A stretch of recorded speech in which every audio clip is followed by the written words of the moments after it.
So, good morning, everyone, and welcome to our final day of the OCRE Final event. I see people are still making their way to the conference room, but this is common after the first day. Anyway, I'd just like to say thanks to AWS, who sponsored our wonderful cocktail dinner yesterday. So I think they deserve a round of applause, so thank you very much. Right. Apart from that, I just want to give a few reminders. By the way, please do come up front. I mean, don't be afraid. We won't pick you for audience participation unless you want to. Please do come up front. I mean, it's no use coming up back there. One thing, I encourage you to please pick up some of our materials. I don't think anyone really realizes what this is. You can put your receipts in there and travel stuff, so really useful. Now, for today, we have real-world EO digital services adoption stories and lessons for the future, which will be chaired by Jan Meyer, and then finally we will have a panel at the end looking at the legacy of OCRE and what's going on next and what's happening up next, and of course the closing remarks from David. But now I think we can start with our program. So Jan, please come up front and introduce our next speakers. Thanks, Rob. So for the next hour, we're gonna hear of a couple of the adoption funding projects that use Earth observation data for what they're doing. And remember that yesterday we had the infrastructure cloud adoption projects. They were based on this OCRE framework agreement we established. For Earth observation, we didn't have such a framework agreement, but we still managed to procure services for them. So we're going to have a couple of these projects, and the first one out is quantifying war damage in Ukraine based on Earth observation data with Hanna Yailimova. I was like, I saw you a minute ago, where are you? Who's from the Anhalt University of Applied Sciences, but apparently has 3 organizations that she works for. So she's a specialist in satellite data and artificial intelligence used for land cover and crop type monitoring for the Ukraine. And this year her most important case is to use that data to figure out war damage in the Ukraine. So take it away, you have 20 minutes. Hello everyone. Do you hear me? Yes. First of all, I would like very sorry for my English. So today I would like to tell you about our activity within EO4UA initiative, which was started when the war in Ukraine was started. So as you say, I represented 3 organizations. First of all, it's the National Technical University of Ukraine. The second one is Space Research Institute of Ukraine, where is the main activities was done. And the third one is Anhalt University of Applied Science, with which we have the Center of Excellence, Germany and Ukraine. So our Ukrainian organizations are participants of very big geo-working plan. It's GeoGLAM, JCAM, NuraghEO. We are also a participant of UN Spider program and also Copernicus Academy. So our main experience is satellite monitoring and using machine learning and for satellite data. We created land cover, land use classification maps, and we hard in geospatial intelligence for satellite data. We have some articles for this sphere, and you can read them. If you can see on the slide, it's a quite easy methodology that we use. First of all, we use the time series satellite data for each year, for example. Also, we use in situ data that we collected along the roads each year. This year was very with troubles because we cannot visit some regions of our country. But we done it for 3 regions. Also, we use this data for artificial intelligence, and we have as input is output the classification map of land cover or land use, what we need. Also in Kiev region we have the JCAM test site. It is very great because all of scientists can use information from this test site, and this information is available of EO4UA geoportal. I will show it later. So our methodology was validated at the world level, and our overall accuracy is quite enough, more than 19%, as you can see on this slide. As I said, the EO4UA initiative was started in this spring, in May 2022. In May 2022, we presented the activity of this initiative on LPS Living Planet Symposium in Germany, in Bonn. This photo from here.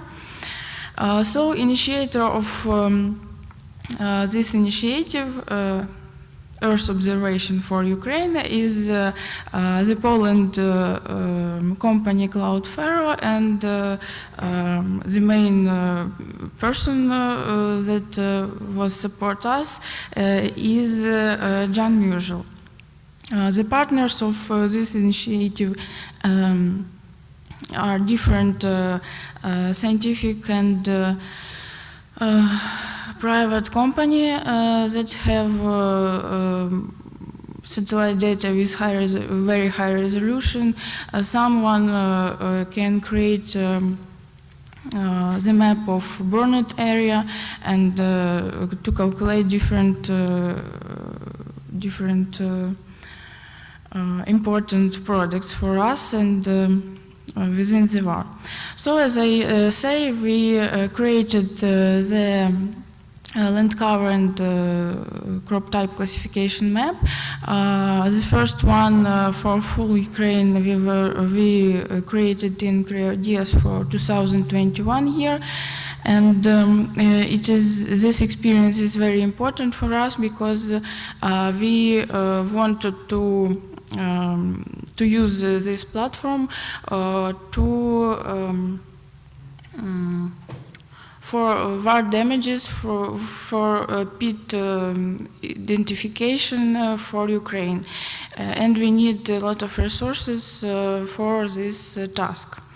The second one, classification map, is for this year, 2022. Maybe you cannot see, but in South region there are a lot of territories that was not cultivated this year during the war, and it's a very big problem for us and for a lot of countries, I think, as well. So about EO4UA geoportal. Here you can see the QR code. You can use it to get this geoportal. Here you can find a lot of interesting data. First of all, it's field delineation that was created for us, Synergize company. It's very useful because it opened for us a lot of opportunity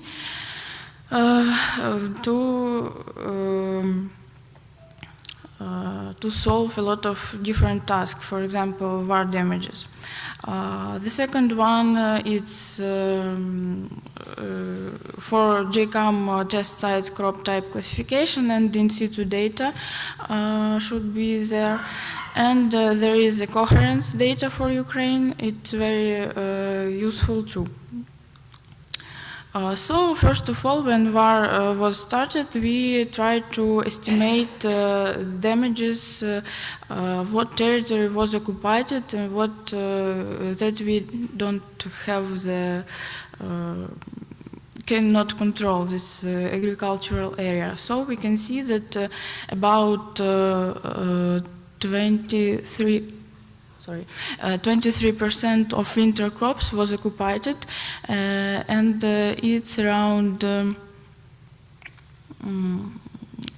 2 million of hectares, and in other crops it's around 18% was occupied. It's very big area for Ukraine, because in south area, it's in south regions, it's the main regions that with winter crop, with cereal crop, with sunflower, so it the main our agricultural areas. Yes.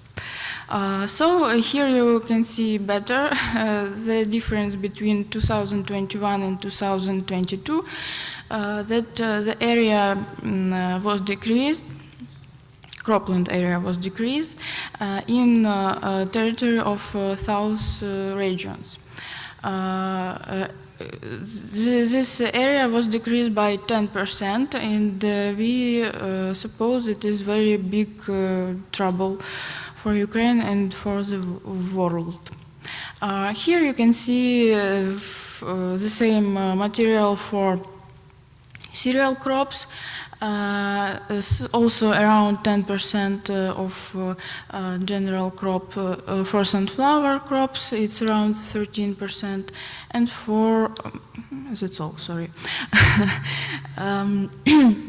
Also, we estimate the vegetation indexes time series, and we see that for all types of territory of Ukraine, it's free Ukraine or it's territory with active war or it's occupied territory, the vegetation index is low than on previous year. It can be due to the climate, of course, but we suppose that it's due to fuel, due to war, and that's all. So we with together with World Bank and together with GRC estimated the winter crop losses, and we suppose that 15% of yield of winter crops cannot be collected due to the war. Also, we try to estimate the crop yield for this year, and as we can see on this slide, for example, for maize, all of the region has decreased of yield, and it's also, we suppose, that due to the war. Also, we try to estimate at field level of what has happened there. We use expert knowledge and marked that field that was damaged due to bombs or have some craters during the war, and such area is hundreds of thousands of hectares. It's very big area, but it's just expert overview, and we think that we need automatic technology that we can use for this task. So we do this, but I will say about this later. And on this slide, I hope you can see the examples of craters on the agricultural land. Of course, it's very bad for crop that are there. So we try to use vegetation indexes to detect the craters from bombs. The main idea is to use the parcels delineation and to analyze the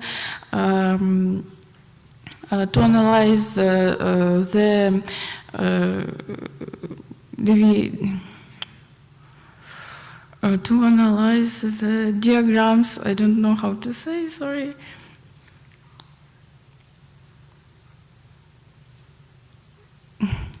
Okay, sorry. To analyze the розподіл.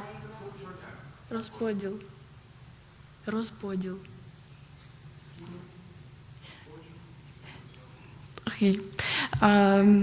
To analyze the value within one field and to detect the difference between data before the action and after the action. This is the scheme of algorithm, and here we, right now we use the NDVI, normalized difference vegetation index for this, but in future we will improve this technology and we'll use more informative, maybe, vegetation indexes. Also, yes, about this I said. Here we can see the diagrams for field before the active some damage and after, and we can see that these diagrams are very different, and according to this we can find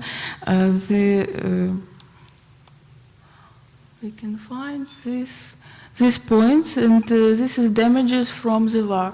And here you can see also the tracks from the tanks or something else. Such result we have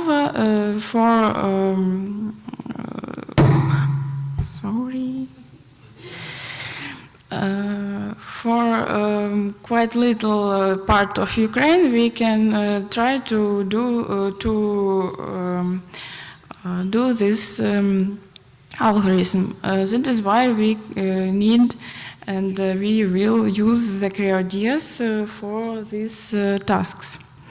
Also, we try to analyze not vegetation index but satellite bands, and we see that for fields with low vegetation the green and blue bands work better, and for fields with high vegetation the green and near infrared bands work better than in other bands.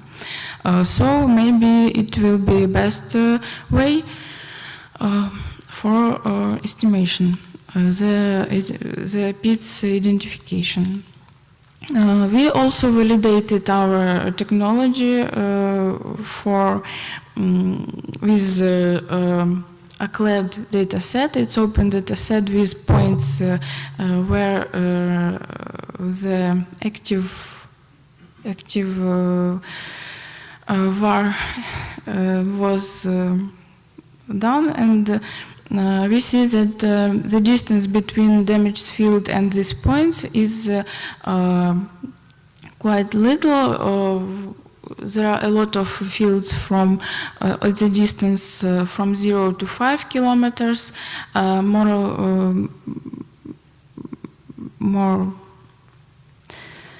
or less fields than from 5 kilometers to 10 kilometers, and there are some fields with big distance from these points, and we suppose that it can be true because the bombs and the rockets can fly, unfortunately, and they can get to this field. So it's a zoom just to that picture. So also we can detect new bombs craters for the same fields. We just use our algorithm to two dates. For example, for 27 June you can see the blue points of damages, and for 2nd of July you can see the pink points, and on the left, on the right, sorry, here, where is it? Here you can see these points, new, maybe you cannot see, but here is new craters from new bombs that we detected. So one field can be damaged not only one time, so we can detect it too. Also, we try to detect the fire, the burnt area after the fires, because a lot of fields was burnt after this situation, and around just in July, for 3 days of July, was burnt around 100,000 of hectares of cropland and grassland in total. Also, if you can see here, you can see a lot of forest, a lot of grassland. It's great. Within the National Nature Park, and here you can see that there is not just this forest and park and grassland, sorry. And here you can see the damaged area of burnt area and a big area of this territory. The same example within Biosphere National Wide Reserve, and also the same situation. All of this national park was burned, unfortunately. So this year we try to estimate the winter crop area for the next year, and as we can see, the total crop of total area of winter crops is decreased with comparison of previous years in half. So we tried to use different cloud platforms. It was Amazon Web Services, but it was not very useful because there is no the using of satellite data. We should to do it by ourselves. In Google Earth Engine, very great platform, but we cannot use our own algorithm, but just that is in this platform. So we stopped on the ideas because the cloud, the satellite data is in this platform, and we can use our algorithm. We can share, we can choose the instance that we need, and it's very great. And we have the OCRE project within our EO4UA initiative, and we are very thankful for this. Thank you very much.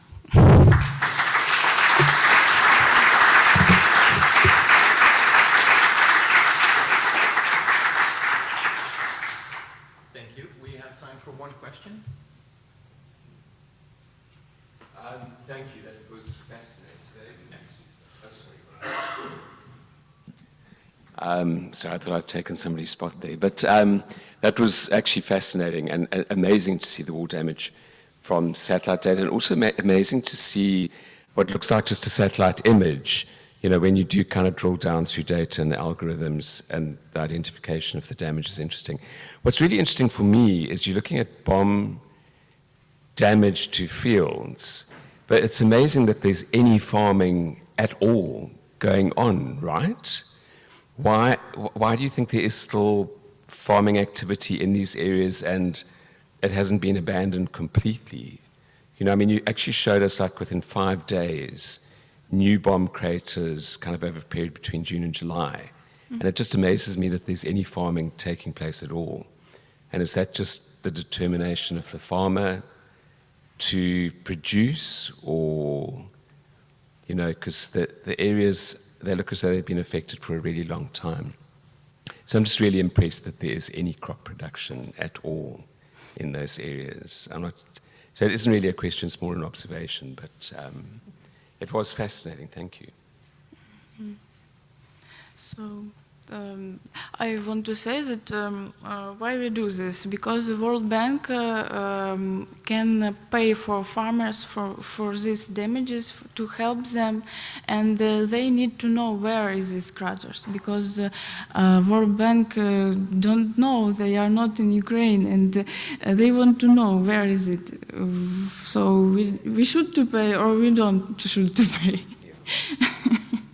It's really interesting. I wanted to ask only how do you transfer this knowledge to the farmers? Is this if there is a way to inform them about the craters, do they have access to this data? Unfortunately, we cannot connect with the farmers. It's very, if I understand the question, we cannot connect with all farmers. It's very big problem. And our statistical data also try to connect with them to get some information about crop type for us. But it's problem for Ukraine. It's problem. Thank you. I think we have to leave it at that. Thank you. So that was one example of how Earth observation data can be used to actually do something of a response to disasters, even if they're human-induced. Our next two speakers are Joanna Gathera and Martin Jones, who will present on a use case from the British Geological Survey, looking at coastlines. Yep, floor is yours. Good morning, all. Can I? Okay. So my name is, as I was presented. Oh, you're staying next to me. Oh, okay. Okay. So my name is Joanna Gathera, and I work at BGS. I'm a marine geologist with the BGS, but was able to take part on this project. And I'm here presenting in behalf of Andres Payo, that is actually in Edinburgh at this moment. That is where I normally would be. So we swap a little bit. So telling you what we will be talking about in the next 20 minutes. So we will be giving you the perspective of both from the end user, so the BGS that had a problem, needed a solution, but also providing, and this will be Martin, providing also a perspective from the service provider. So we will give a small introduction in terms of geohazard and coastal and estuary geohazards program at the BGS, and also the evidence of historical change at national scale for local at local resolution for local problems. And then Martin will give a little bit the story behind from a project called the Coastal Erosion from Space. That was a 3-year project funded by the European Special Agency project, and also the benefits of having taken part on this OCRE BGS project. So, and also what are the next steps. So in terms of BGS, as a British Geological Survey, we have a mission to provide trusted information, data, knowledge for different topics, but specifically for today, to talk about different adaptation options for the change that are happening and the risk that coastal flooding and erosional coastal erosion are providing to the UK and to the West and international. In terms of, there is here some examples about different solutions. So for London, in 82, if I'm not mistaken, they start operating the London surge barrier. This was to address the threat of surge that can be up to 3.5 meters high, causing historical flooding. And because the value of properties is quite high in London and there is a lot of infrastructures that need to be protected, there was a major investment to protect this area.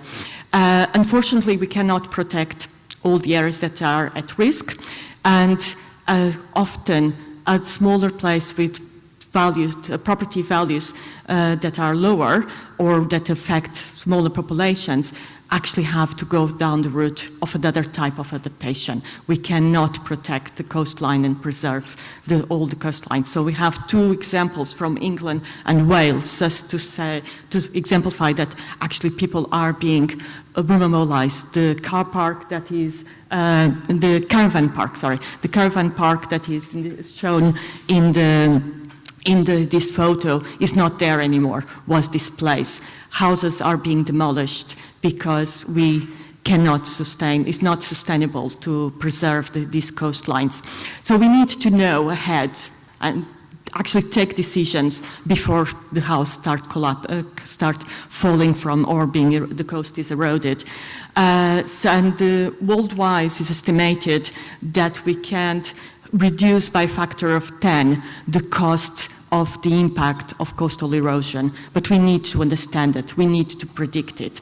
So to understand the future, there is nothing better than look at the past. So the goal for this project was to create a database of coastline positions for the entire UK, Great Britain, and in the period of 38 years, this being basically provided by the satellite image. And for achieving this, we had a few challenges. The main challenge was scale, the scale of the problem, the scale of the data required, because we are speaking of 17,000 kilometers of coastlines, and we wanted to have it measured at 10 meters resolution. This is using 34 tiles of data from the Sentinel and 12 from Analyset. And basically this builds up to 4 terabytes of imaging that had to be processed and extract automatically the water lines for this data, because we wouldn't be able to do it otherwise. And the integration of auxiliary data that we could integrate, so because the image that we have will be a snap time in time, so snap image, so it's just information of when the image was collected. So we needed to also additionally provide auxiliary data to assess that information and also doing referential. But Martin will go into that and basically provide us with the highest mapping accuracy possible. To have that, to be able to do that, was important to have the support of a European project that allowed to bring together a leading special observation service provider in the fast developing market with the BTS, that is a leading provider for geoscientific advice in the UK. And now we can provide evidence that will underpin the policy making and managing of coastal flooding and erosion risks, enabling that translation of spatial Earth observation data into usable information that can be provided to stakeholders was crucial. We do have a good collect data that is being in projects that are developed from obtaining satellite image, but we need to be able to convey that information and process that information to the general public and to the key stakeholders that will take decisions and will defined what are the strategy to deal with something that we cannot change, that the erosion is happening and erosion will keep on happening. So on the details of the work, because I was only doing the part of validation, I will actually give the floor to Martin. Thank you. Yeah, hi folks. As Joanna said, I'm from Argans Limited, and I thought I'd give a quick overview of who we are, what we do. We're a small Earth observation company.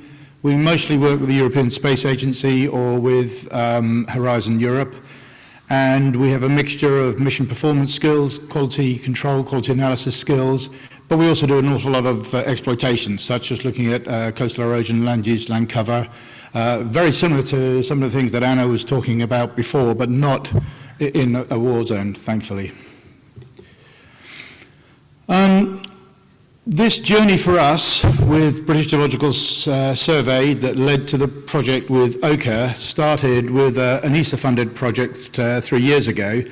And what the Earth Observation Envelope Programme wanted us to do is something innovative with space-based assets, and I think specifically looking at Copernicus and the Sentinel missions to see what we could do in the world of coastal management. I think we're all aware that in developed countries, our coasts are very, very populated with infrastructure, with all of those things that we're used to, our railway lines. The railway line from where I live to London goes via the sea, and every few winters it gets blown away. Nuclear power stations live along the edge. But also, if you look at the developing world, there's an awful lot of infrastructure, an awful lot of human movement going towards the coast. Climate change is happening, so coasts are going to be under threat, and the effect on us humans is going to go greater as we move forward, hence the reason for this project. We in Argans, like for all European Space Agency projects, you had to bring a consortium together, but we selected that we wanted to work with not pure academics, we wanted to work with applied research. So we chose institutions, and specifically those institutions that are at the heart of their governments.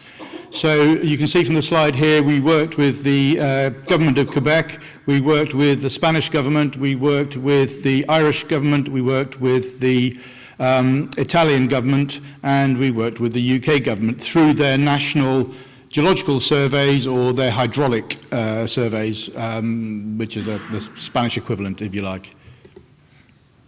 So what we decided to do that was unique is that we appreciated from those specific end users that the Sentinel mission and the Landsat mission before that is great for the coverage. It goes back 38 years or 34 years.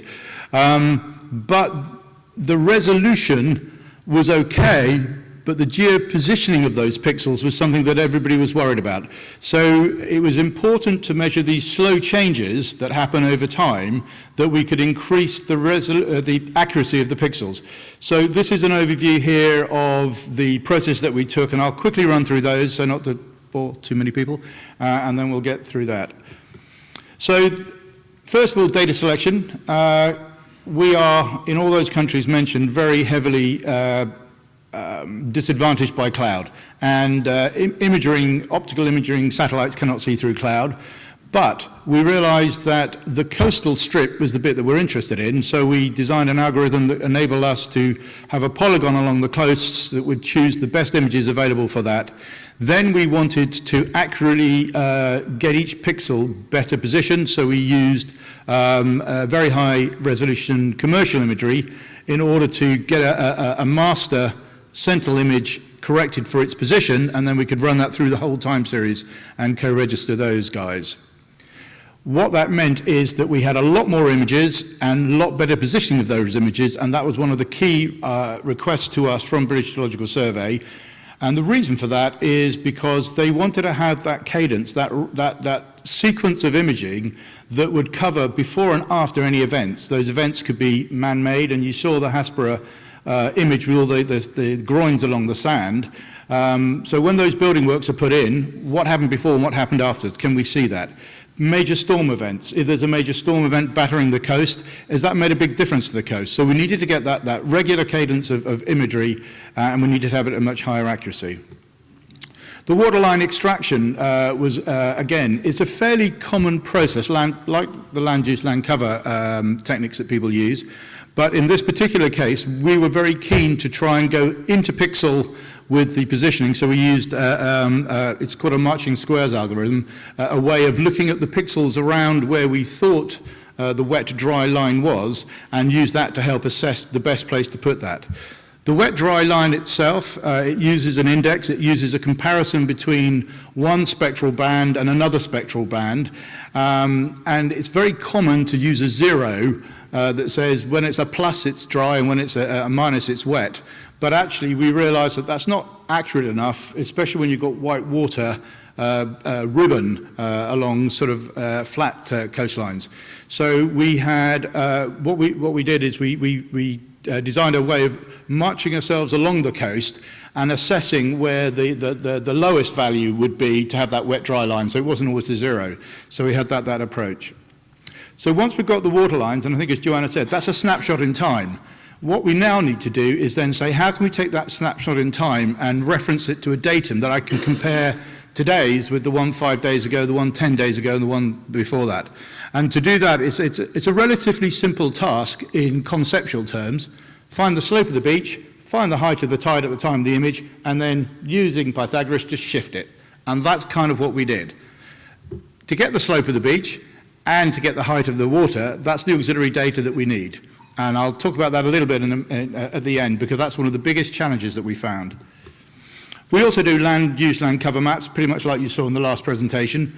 And the reason that we do this, and we do it over, rather than a single image, we take a collection of images because we want to get good statistics on what we're discovering, is because when we're looking at those shorelines that we've generated, we also want to understand what's the fragility, what's the nature of the coast that we're interacting on. And of course, if you're generating a shoreline based on that triangle, that shift of where it would be for, say, a mean high water springs, if there's a cliff in the way, it'll never get there. So we need to adjust our expectation of where the shoreline is based on that. These are the sort of different kind of sites that we looked at, and one of the things we were very keen to do, and UK is a fantastic example, we actually looked at Great Britain rather than United Kingdom, so we didn't go into Northern Ireland. It has an awful lot of different geological types and geomorphological types. So this project now allowed us to take what ESA had shown as a demonstration could work and turn it into a production thing that is really useful for the British Geological Survey. It's not just for the British Geological Survey. In the UK, as with all our nations here, there are a multitude of different institutions and government departments and agencies that get involved in managing our coasts, from local government through to national government. So this data set that is with the British Geological Survey, because it's been funded by the EC, is an open data set, and therefore all those other government departments and agencies can access this and build it into their flooding data models. They can build it into their coastal management models. People that want to do managed realignment or coastal retreat or nature-based solutions, it's perfect for that. My final thoughts, though, are when we're looking at that slope and we're trying to calculate, and we're looking at the tidal heights that go around the coast, all those tidal heights are based on mariners, they're based on sailors. All the tide gauges around the world have been put in by the people like me in my previous job, sailors. So they're not necessarily representative along the coast, they're dotted in ports, and therefore getting a better model along the coast of what the actual height of tide is will be the next thing that we're going to be getting engaged with, and hopefully working with our friends BGS. And I guess my final thought is that as we've got this cadence of waterlines that we can generate, we are looking at how we can build the slope from those.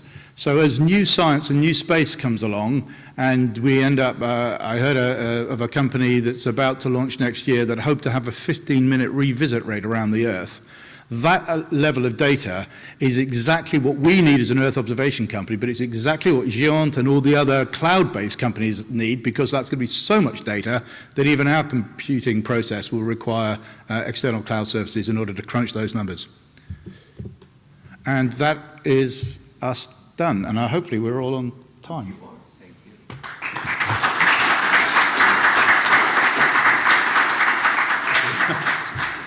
I'd just say, standing or sitting there for the panel next, that light really gets your eyes. I can imagine, yeah. Any questions?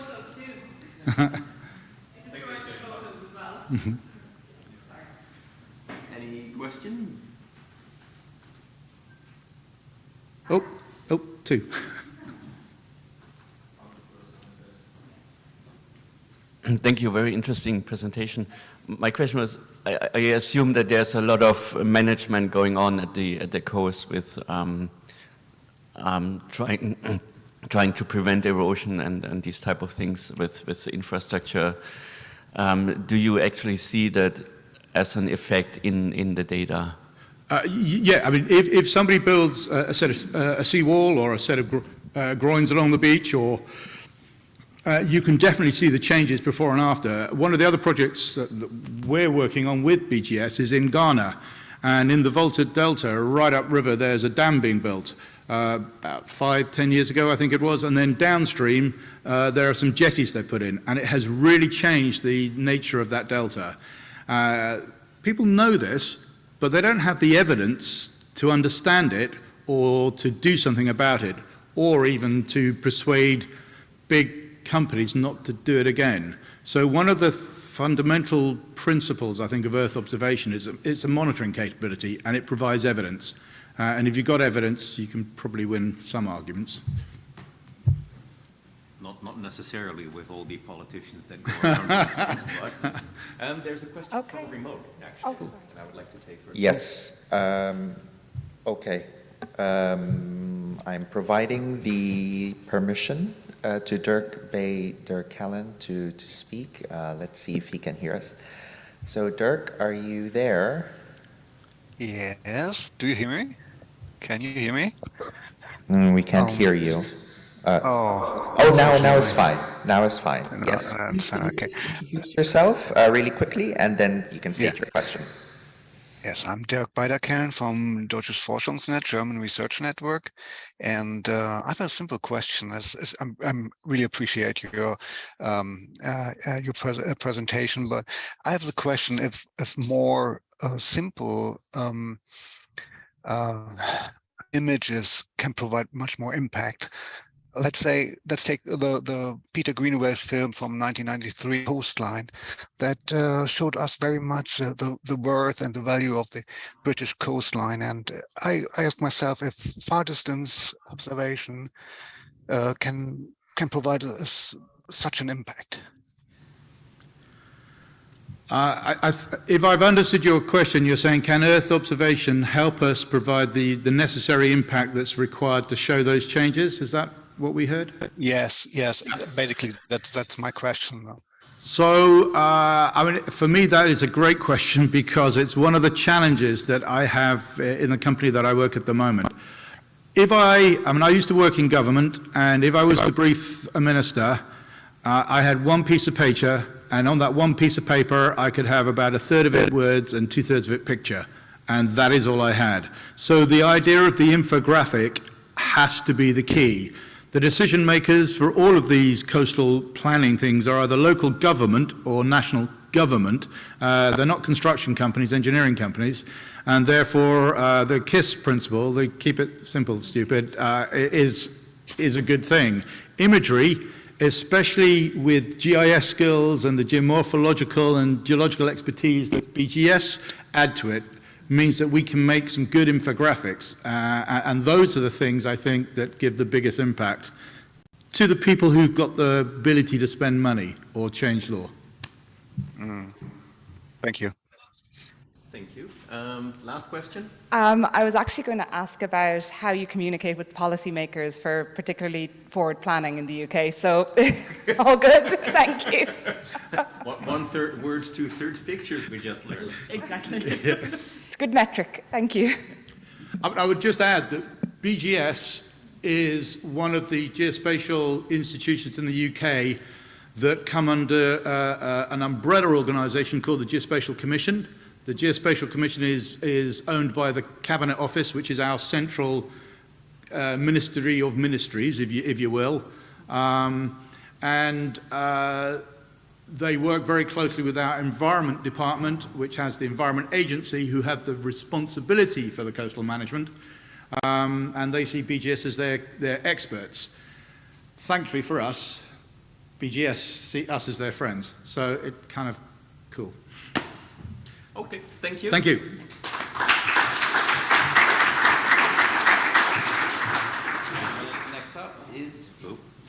Next up is Roberto De Montes.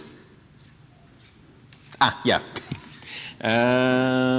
Whose story is about using Earth observation data, combining it with in-field data in the field of archaeology on Sardinia, if I'm correct. Sardinia. Yes, floor is yours. Good morning to all, and thanks to OCRE for my invitation at this event.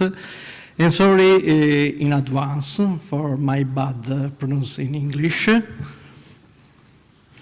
I work in our research center in Italy, a center for advanced studies and research and development in Sardinia. Is located near Cagliari, in the south of Sardinia. And the project ambit is the archaeology. In Sardinia, whereas an enormous cultural and identity heritage from the pre-Nuragic from 3,200 to 2,700 before Christ, and Nuragic up to the 2nd century Anno Domini periods. It is estimated that there are about of 5,000 Nuraghs, more than 550 Domus Deianas, and 60 holy wells, 500 giants' graves, and 200 villages, and 110 miners. In the picture on the right, there is the spatial distribution in Sardinia. We can found in the GEO portal with this address.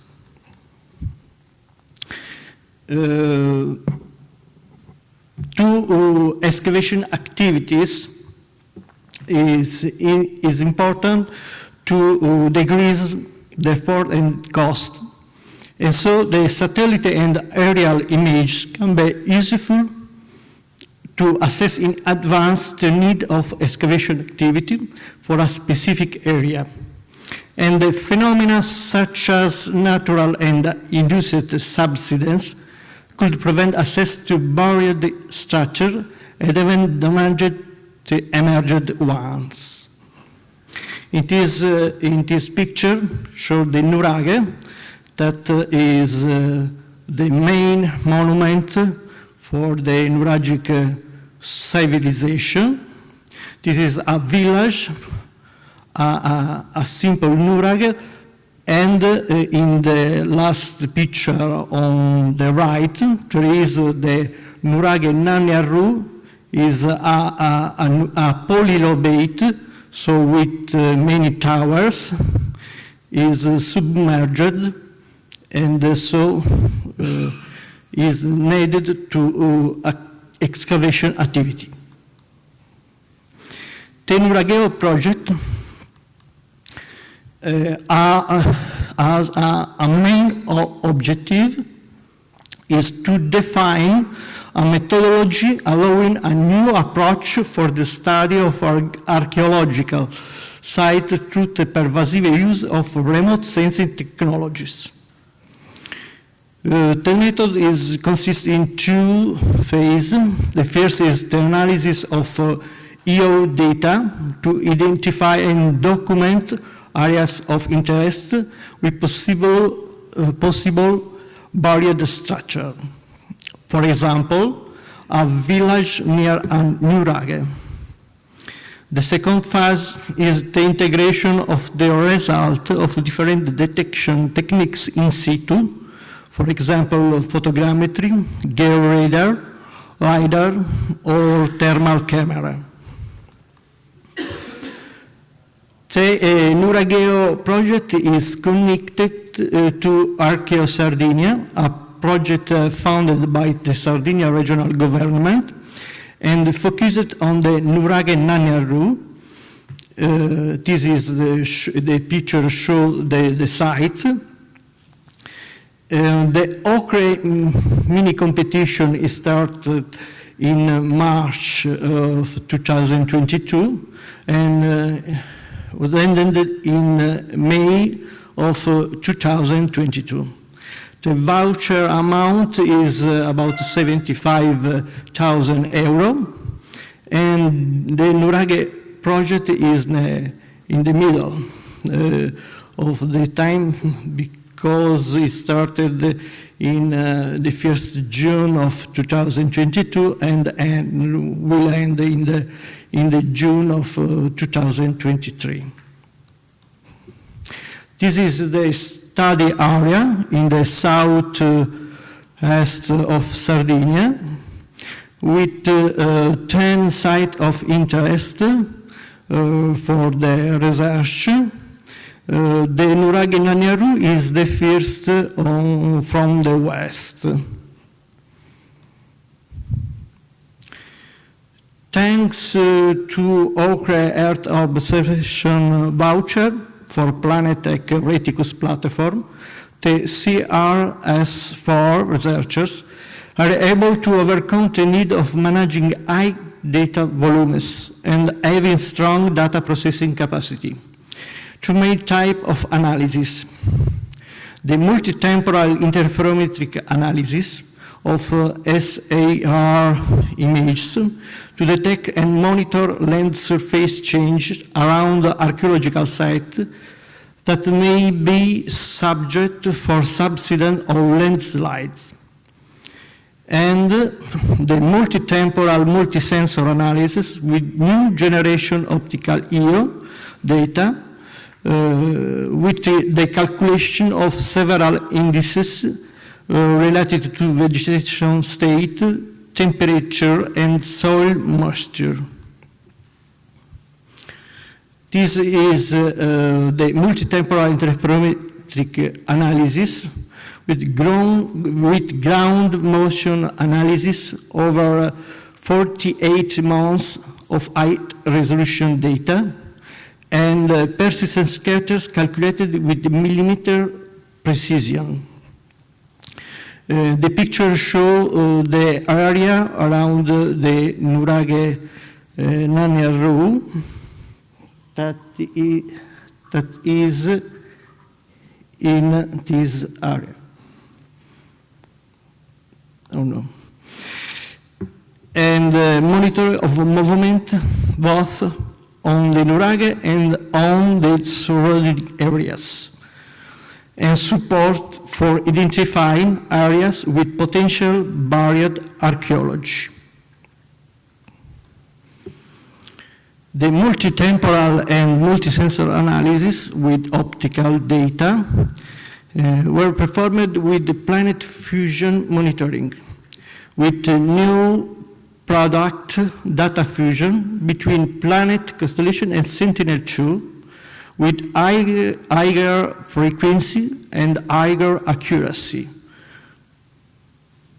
The picture shows some example of this data. In the first, the Sentinel-2, in the second, the PlanetScope, and the third, the planet fusion data. For the multi-temporal multi-sensor analysis were calculated several indices. The most important is the normalized difference vegetation index, the normalized difference water index, the modified soil adjusted vegetation index, and the chlorophyll vegetation index, and also the the indices for the soil moistures just to found anomaly and crop marker or soil marker. So for mapping of area with homogeneous characteristic, identification of anomalies that can be potentially related to buried archaeology, and to monitoring of environment condition in the study area. This is the data flow in the Reticus cloud hosted platform. We begin to when the satellite collects the information, and after the algorithm analyze and classify the portion of territory of the study area. And so after is show the result, and with a web guide it's possible to use the result and to show the result, the anomaly, and other data. The first step is to define the cell size, and so after the elaboration of all the indices. So for the NuraghEO project is prepared a cloud-based EO geoinformation platform that helps CRs4 to analyze the data and use the data for other analysis. This is an example, and first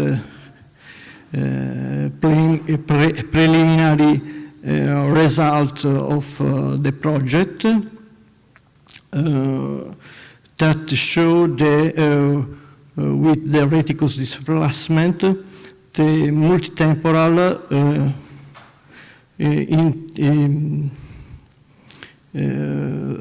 over the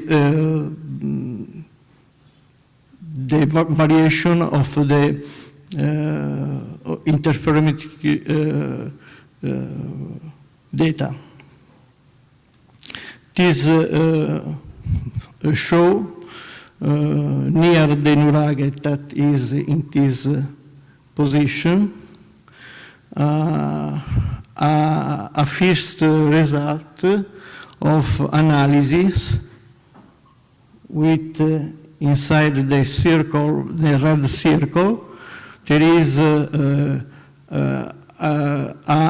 approximately variation of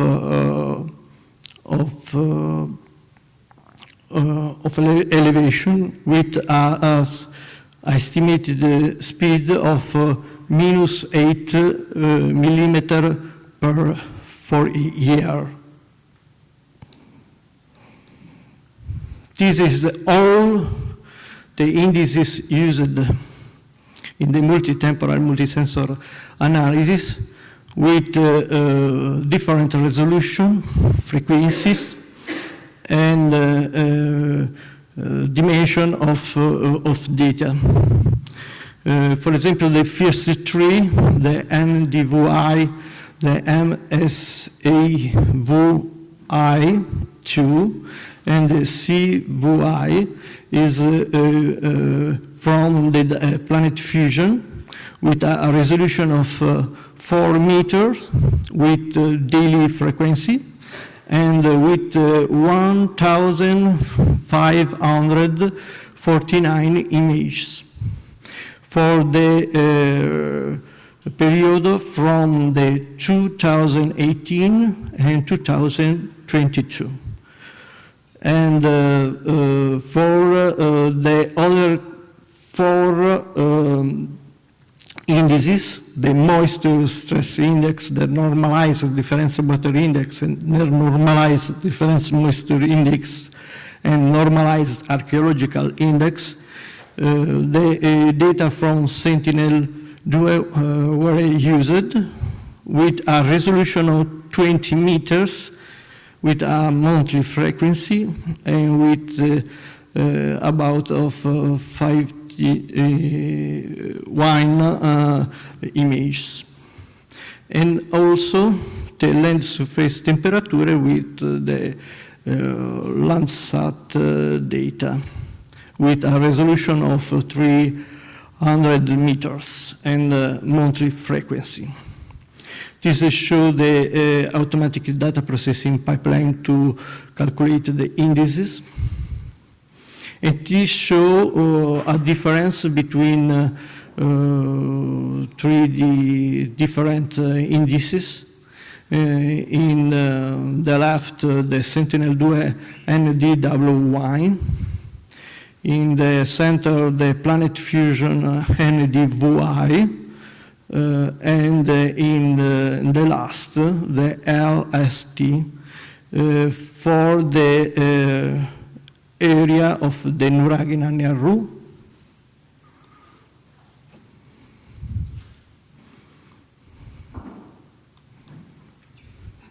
This is the problem of the cloud cover. So it is possible that several days, so with no data, with all in the diagram that is shown in the right panel. This is the NDVI one each month in the period studied, calculate for the area of NuraghEO.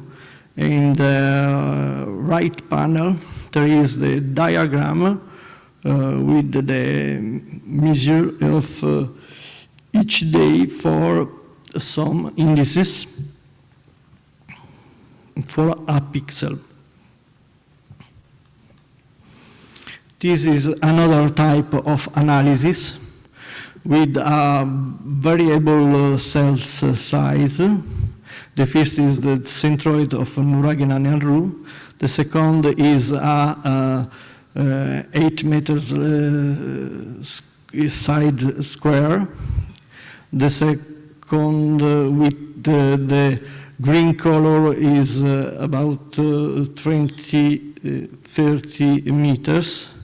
And the final, the blue square is over 135 meters. So this shows the diagram with the value of several indexes, taking these different cells. So in conclusion, the availability of the voucher to access the Planet Criticus platform allowed CRS4 to simplify the complexity and management of the data. This opportunity accelerated the path towards the achievement of the result, avoiding the development from scratch and internally. In short, a valid opportunity that is worth to be considered also for future works. Thanks.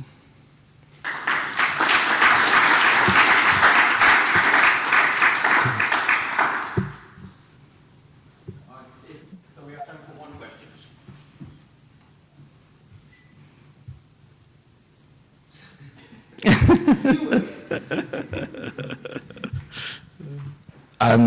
Thank you. That was actually fascinating, and the development of those 3 indices to identify potentially buried archaeology structures is really interesting. Are you working with archaeologists in other parts of the world who do the same thing?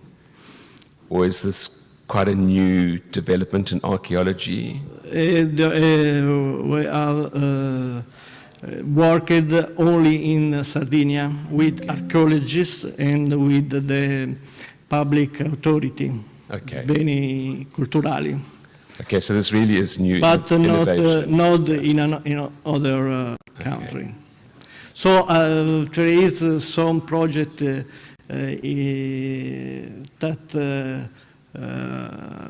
we propose to work with the Corse, Baleari, and other region near to Sardinia to study the structure similar in this area. For example, in Corse, there is the building similar, also in Baleari, and I think also in Spain. Interesting. Thanks very much. Thank you. Thanks. Next speaker is Martin Soertman from the University of Salzburg, Department of Geoinformatics, and the topic is going to be this concept of the EO data cube. Thank you very much. Thank you for the introduction. I'm from the University of Salzburg, the Department of Geoinformatics, and they're from the team Earth Observation Analytics. So the topic is the Sentinel-2 data, semantic data information cube, and to illustrate the problem we try to solve, I want that you look at this animation, which shows the Sentinel-2 acquisition strips, and you see there are some problems associated with it. There's the cloud problematic, which we had already in the talks previously, but there are also the different orbits of the Sentinel-2 satellite, because you cannot drive a satellite like a car, so you have to rely on this orbital mechanics. So our approach is an intermediate layer, let's say, on top of the data and between the algorithm, so between the data and the algorithm. The purpose is to make the Earth observation data easier accessible and to allow the analysis directly in the cloud. We were investigating this in several years with 6 images, and we claimed that this is big data ready, but it's, as you can imagine, quite unsatisfying as a researcher. If you develop something, you have to do it on a small scale, and you cannot prove that your claim is actually correct. So our the first problem here was to just upscale the method that we developed, which is a semantic Earth observation data cube. I will explain in a minute what this is. So just to upscale it and to prove that it actually works on a big data scale. And then on the second step, we actually want to do something with it that's useful. Analysis, for example, around the sustainable development goals.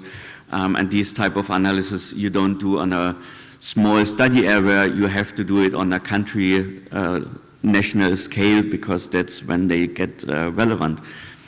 So the requirements is that you have access to the computing and storage capabilities, but on the same time we are a small team, only 4 people at the Earth observation team, obviously not in the entire university, but in our team, plus a few students who help us. And the question now is, how do we solve that problem? And I think that's why I'm here, so you know the answer actually. So let me just explain what the semantic Earth observation data cube is. The first step that we do is we pre-process all the Sentinel-2 images, the optical images that we obtain.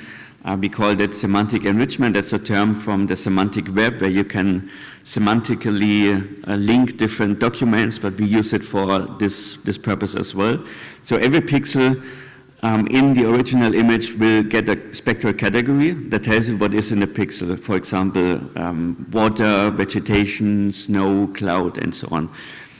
Plus some additional data sets like a digital elevation model and so on.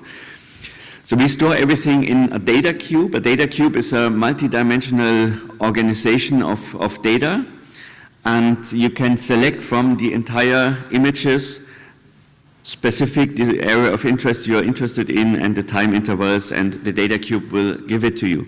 So there is a very low hurdle to access the data. Now, our approach heavily relies on these categories, and most of the algorithms in Earth observation, they use continuous variables like NDVI, vegetation indices, water indices, and so on. But surprisingly few are using categories. So to be able to query, for example, when has been a category seen the last time, or when did something change from category A to category B, or when, how often did something occur. This is not really possible with current methods in the way we wanted. So we developed our own semantic querying language where you can express this querying. And this is as an intermediate layer, let's say, or sometimes also called midstream layer between the data and the application, and on top of that you can create your own application. So the semantic enrichment, you have to imagine this is on top of every image. So every image has, let's say, a semantic skin where the reflectance values, which are typically difficult to handle with different bands and different meanings and so on, and you have to do some calculations with them. We do this already in a very generic way. So the reflectance values are associated to these spectral categories, and they are on top of the images. And all the queries we do against our data cube are done on these categories. So there's very interesting effects or characteristics to see here. I just mentioned the menu, the one which you don't see is that you actually see that this is a Landsat acquisition and this is a Sentinel acquisition.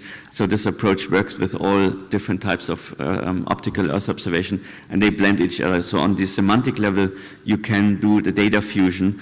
As a user, you don't even have to care which data. And this time series of the spectral categories are then the basis for our data cube and these queries. There are no restrictions, let's say, which software to use for the spectral categorization. We use a software called SIAM, Satellite Image Automatic Mapper. The advantage here, it is fully automated, doesn't require any samples, and it works worldwide. So it's a training, so it is a knowledge-based decision tree. So it takes the reflectance values so the spectral signature of a pixel and returns one category, which is one of those you see here. They are not the land cover, so they don't tell you whether it's forest or a lake or a river, but they are more basic, which is actually an advantage. So it tells you whether something is strong vegetation, medium vegetation, light vegetation, bare soil, built up, or water, and then by converging these categories, for example, over time or with additional data sets, you can create your own land cover on demand, so to say. This is a Sentinel-2 image, one of the very few ones without clouds in Austria and Germany. So Salzburg is around here. You see this is the Salzach River. And after it went through the process, it looks like this. Yeah? So you see you have more or less let's say the API to the pixel at this point, and you see also the different lakes in the Salzkammergut, they have different colors that can be very complicated for an algorithm, but after it went through our process, they already have the category of water, and then you can start with this.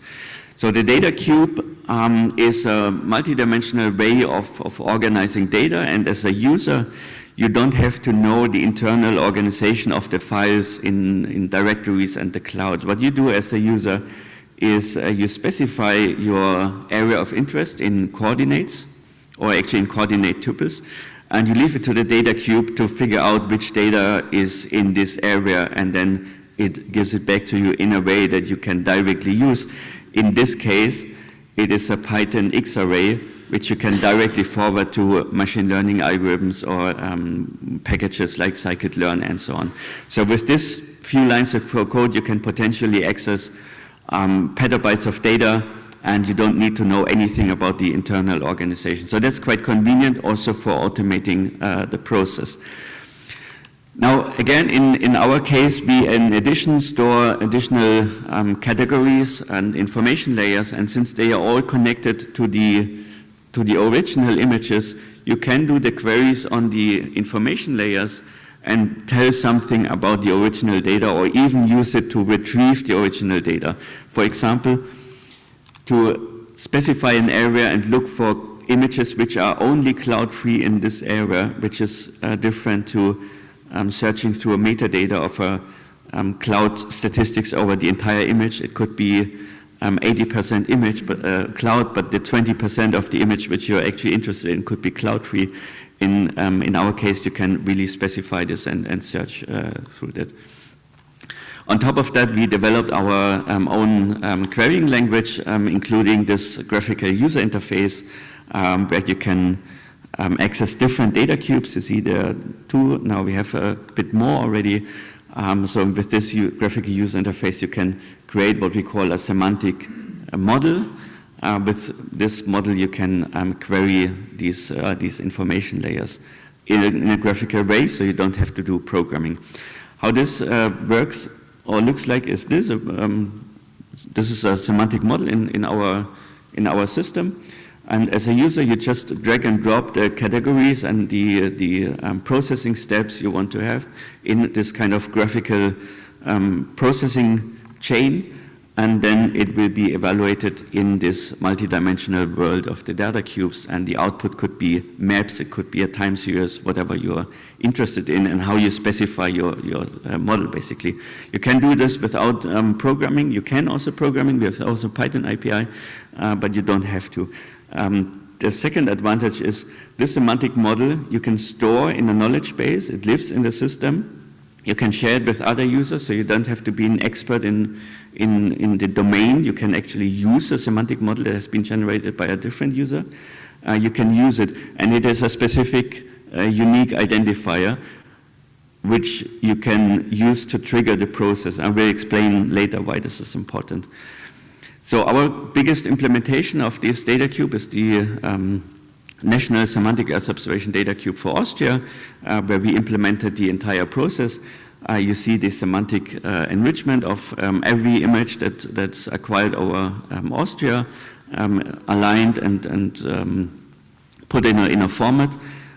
We store it in a data cube in our terms, because this is related to expert systems, artificial intelligence. This is called fact base, and we have the knowledge base for the semantic models, but this is just a terminology.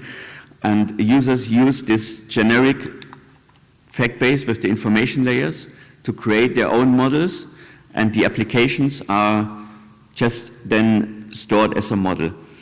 So instead of outputting a map, we store the process, and the information is then not plotted once in a map. It is generated when a user accesses the information through this semantic model. And also, we can reuse this data cube as often as we want. We don't start from scratch again for each new application, because we start from this information layers. And as I said, the output of a semantic model, depending on what you do in this data cube world, it could be a map, two-dimensional, for example, counting observations over time, or it could be a time series, and so on.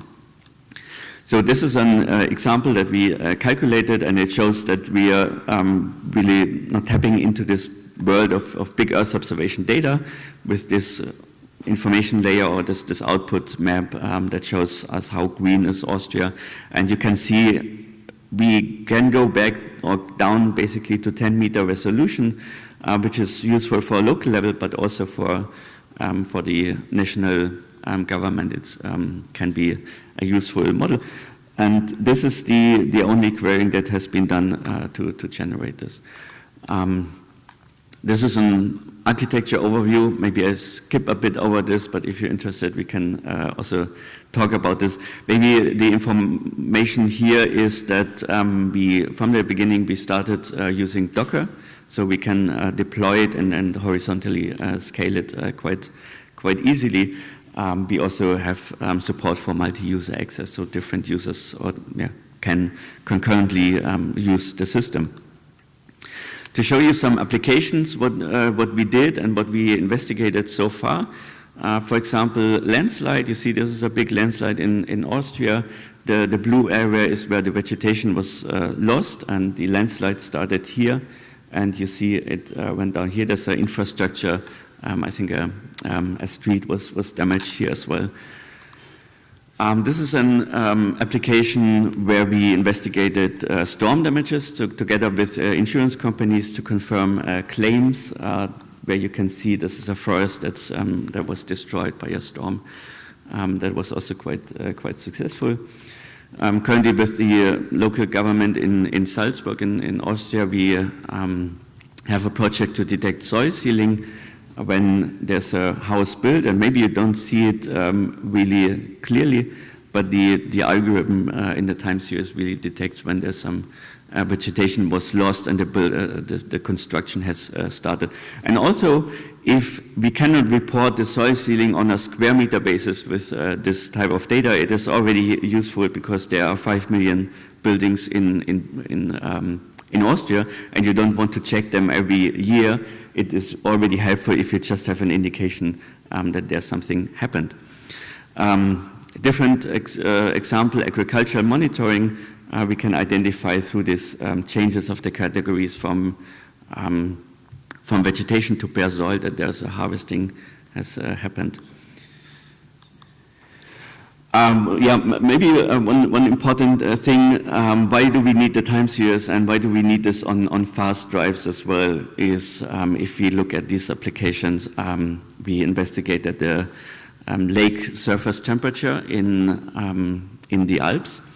And there are two examples with the Lake of Constance and Lake Le Mans in Switzerland. And we can see the temperatures of the lake in the 80s, and now we can compare it with the current temperatures.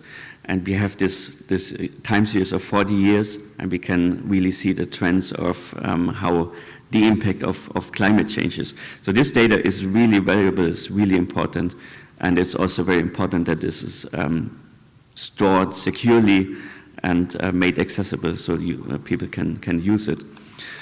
A different example here in our soil sealing project, where there are two buildings newly constructed.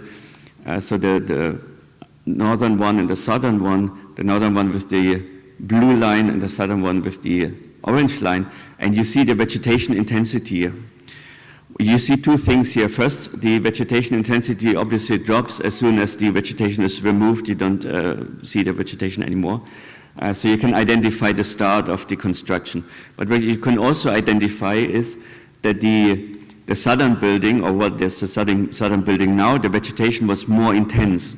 So what was the cause of that is because there was already a building where the northern building is. It was destroyed and then rebuilt. And this has several implications for planning purposes, but also for biodiversity, and in particular soil sealing, and then all the effects associated with that, with urban heat islands and so on, if you remove a garden instead of building a new house where already a house was.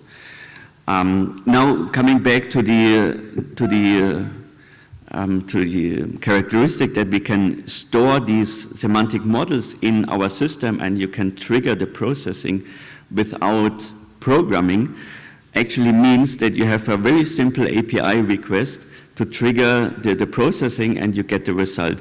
So we can, and actually did, implement this in specific applications like the mobile application. We have our ArcGIS Pro integration. That's one of the most common desktop tools to process geographic data, so it can be directly integrated.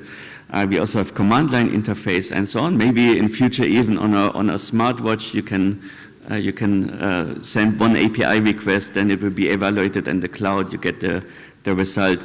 You would not be able to program something with a Jupyter notebook on a smartwatch, for example. This is an example where the soil sealing hotspots are directly visualized, integrated in Google Earth, and this is something a worker in a government or in an insurance company or in a bank or whatever can use because they need this type of interfaces they are familiar with. They need this information in a couple of minutes, basically, and so on. So this is now the conclusion already, so there are, we have access to a large amount of cloud resources that we could get through the OCRE project, and even since we are a small research group, even for us it was possible to create these informations, like on an entire country in this case, scale it up, but also open new research topic and tap into this world. For us, important, so we can sleep a bit better now because we can confirm that our method already or is actually able to scale to these bigger problems. And what we also can do at the university is quite important, that we can give access to our method, to our system, to the students, and they can use it for their thesis, master thesis, PhD thesis. And it's also just great if you can tell the master student, yes, of course, you can log in and do your analysis on entire Austria, and everyone is happy about that, basically. So thank you for,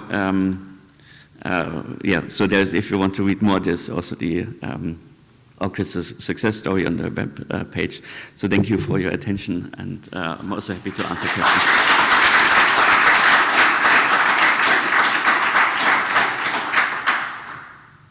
Time for one question.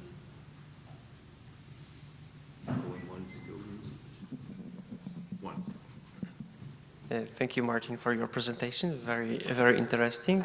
We already had a chance to discuss your platform, and I'm interested if you are so far. So this is kind of research stage, and if you see any potential and how to reach users with your ideas, and if you already have some, because you showed the example of using these landslides and presenting this. Or having these projects with authorities, and if you see that this potential of commercialization of this platform can be further exploited.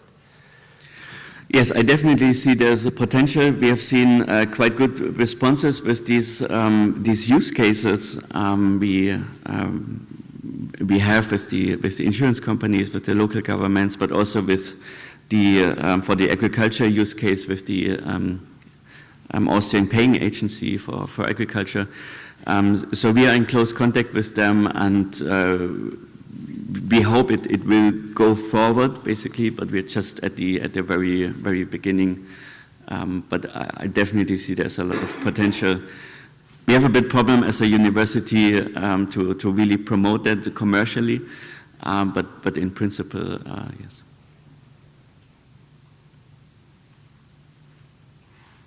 Thank you. Thank you.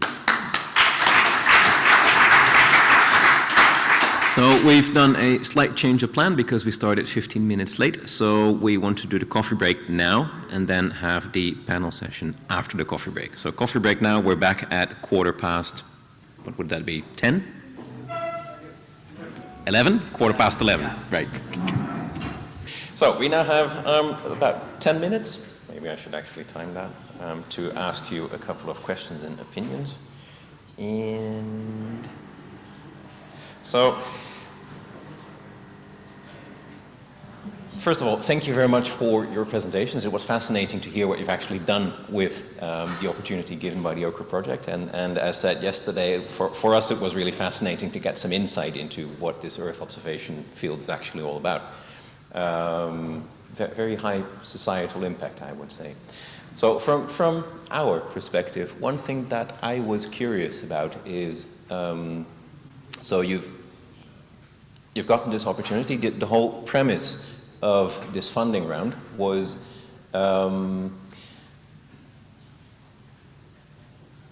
that by using commercial Earth observation services, right, that would have a positive impact on your research outcomes. So one thing that we were wondering about is, has this OCRE opportunity really put your research on a different path than it was before? Did we actually influence that? Or has the use of these services influenced that? Has your research life changed because of the use of these services? Would that be the right way to formulate? So maybe I can start. So my life has been easier, let's say. because I didn't have to worry about how to finance the resources, which we would, because we don't have a big institutional funding for that. That would have been very difficult. Changing topic-wise, not so much, but from because the technology I presented, what we did, we're working on this since several years, basically. But it helped us to put it on a next level, to really upscale it and make it available to other students or other project partners. So it was not so much the topic that really changed, but it was we could do the next step, or we are able to do the next step, and also really prove that our new developments are capable of big data processing. But it's maybe specific to our use case. Yeah, but this is something we also saw in other projects, that what these services do is basically allow you to have access to really powerful tooling, so that even if you're a small group, you can suddenly do quite powerful things. Any other views? Well, for us, didn't change the topic. Definitely, in terms of as organization, we have coastal erosion as a long-lasting, continuous work.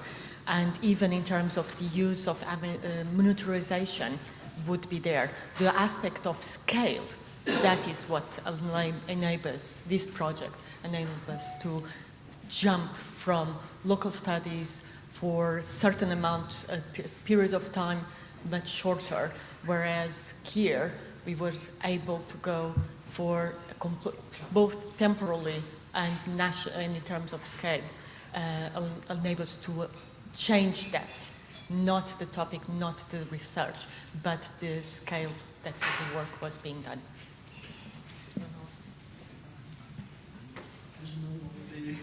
The question was, is funding allow you to change the way you do research? Yes. Direction? Could you ask them to shut down the projector? Yes, change my research in the area, because there is a lot of data available, and so is a direction for my study. It's not just one use for one time, just to be in the time, because the elaboration of data and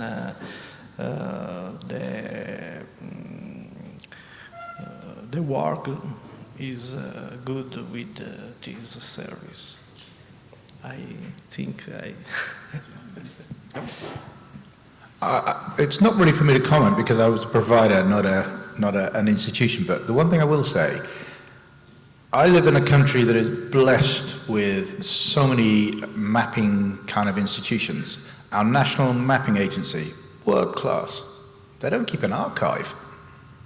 And if I go to developing countries, there is no auxiliary data. There are often no mapping agencies, or there's OpenStreetMap, but it's very much a human user version of a map, not a scientific bit. So what the Earth observation does and brings to BGS, as Joanna said, it brings that scale. It brings scale in time, it brings scale in the frequency, and it provides the fundamental thing that I think that all of you guys need, and it brings evidence.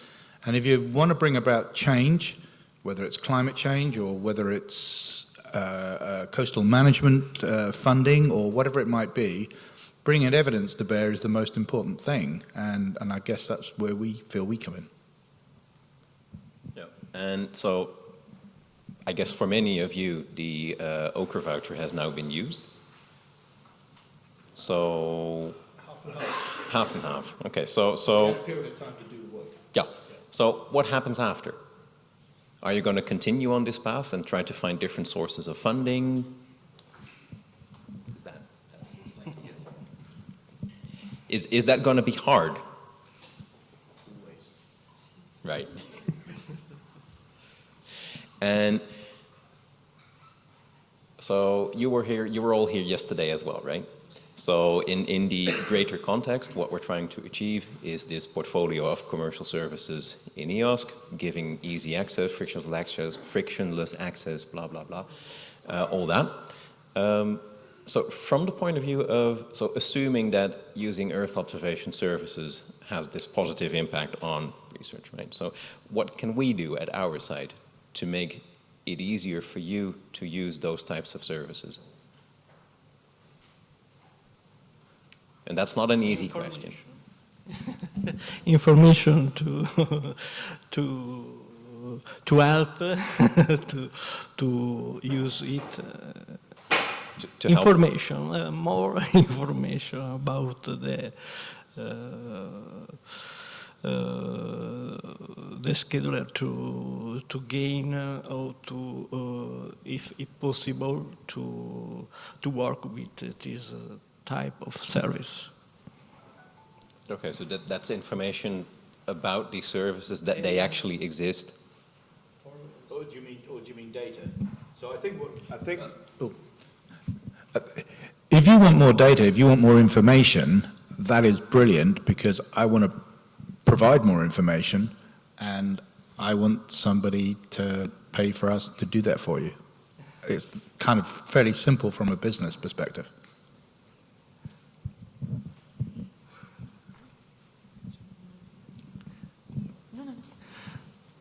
So I can confirm that definitely information, or maybe a central place or whatever. I don't know really how to implement that. I had a similar situation like the colleague yesterday, how to know about OCRE. I think that was also just random. It popped up in the Twitter bubble or something like that. And but that was just really lucky. And the other thing is from the university and education perspective, I think it is quite difficult, at least for me, because I'm a geographer. It is actually quite difficult to use these technologies. I need to spend a lot of time to learn it. And on the same level, I see that a lot of students also have problems to understand these technologies. So in particular, training materials and access for students to these services, so that let's say the next generation have it a bit easier, let's say, to use the system. So we have in our department, we have let's say more like individual initiatives. I do a class about big Earth observation data where we tap into different of these technologies. And some students are doing it on their own, but it is still quite difficult. There is a lot of technology coming up, including Kubernetes and Docker and different platforms and Swarm and whatever. And I think just learning this is still quite difficult, but at least that's my impression. I don't know. Maybe it's because I'm a geographer, but. So that seems to point in the direction of that it could be useful to have a systematic approach over time that kind of like connects the researchers that can have use of these types of services with the people that supply them. And not only count on coincidence to make that happen. Yeah, okay. Yeah. No, that makes sense. Because as you've seen, there is no framework agreement for Earth observation services, and that's not because we didn't want to, but because it turned out that was actually more difficult than was originally imagined. Yep. One thing that we came across, and it's still not clear in my head how this will translate into the EOSC. If you want a service and I can provide that service and somehow we get an agreement and that can happen, in most of the projects that we kind of have got involved in the past, if you want a service that's exactly the same as he wants, but it's for your country and not your country and it's bespoke and it's changed, then that's seen as the same thing. Oh, we've already done one of those, we've already proved that works, and therefore it doesn't happen. And therefore it's working out for some of the EO services that service providers like us might provide. We see it as a commodity, and therefore it's, if it's on a catalogue or if it's available, and if 10 people want it, it's just as exciting as if the first person wants it. And I don't want to get into specifics of the current OCRE thing, because that's kind of happened.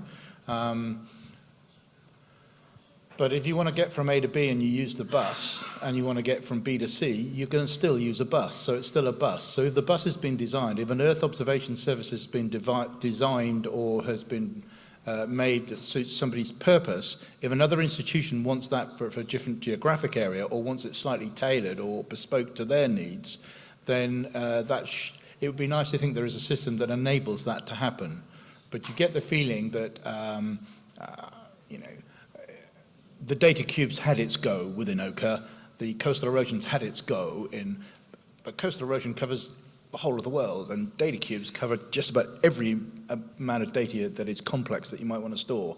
So buying the same thing as you would from a shop, that kind of approach would be quite useful for us as a provider, because the normal areas, European Space Agency being a big example, they pay for that initial feasibility, that initial demonstration, but then to take it forward, they expect somebody else to come in and buy that.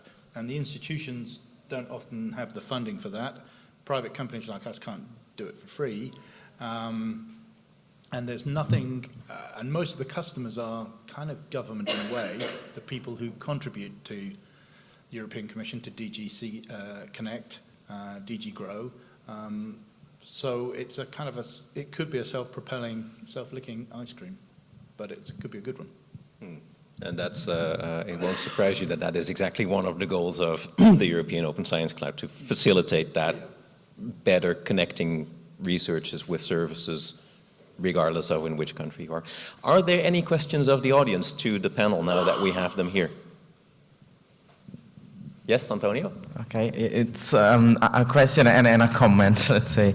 Because you identified a gap about the fundings, and also you mentioned the European Space Agency, so there is a bit gap filling there. That's called the network of resources, where there is, similarly to OCRE, a catalog of EO services, different constraints, so I will not go into that, but if you want, you can check on the EO4Society website. That this allows universities or a research institution to, say, try these EO services on the cloud. Of course, there is limited funding, just to try to get acquainted, to get trainings and understand how they work. Then, of course, for an operational point of view, that funding needs to be found. But there is already something there. And then, of course, let's say my question is if you also looked, okay, probably in EOSC there will be something, but let's say you may also look to another institution or national or international institution to get fundings for research. So that is, say, something that you usually do, or is easy, or information already fragmented also on that part. I mean, to get funding, there is a clear path, I mean, or also there, you said you encountered OCRE by chance, so that we may also think on how systematize, let's say, the information about funding availability. So maybe I can give a first part of the answer. So in our team, we are not only small, but also there's only one person who is funded by the university. So all other positions, including mine, is funded by third-party projects. That's the university's life, let's say. But yes, we apply for a lot of research projects, and we do a lot of them. And either through the research project or the funding agencies, or through additional funding like OCRE, we try to keep the entire system running, let's say. The system, I mean the team. On a long-term perspective, it's hard, but it works. But maybe just because you mentioned it, or it came to my mind, maybe the funding agencies would be a good starting point if we as a university submit a project to a specific hall, that we get the information, okay, there could be the option to, in addition to this research project, which funds the persons to get funding for the infrastructure, a side call or a cooperation or something like that. Because we apply constantly to, or we respond to calls from national research agencies all the time.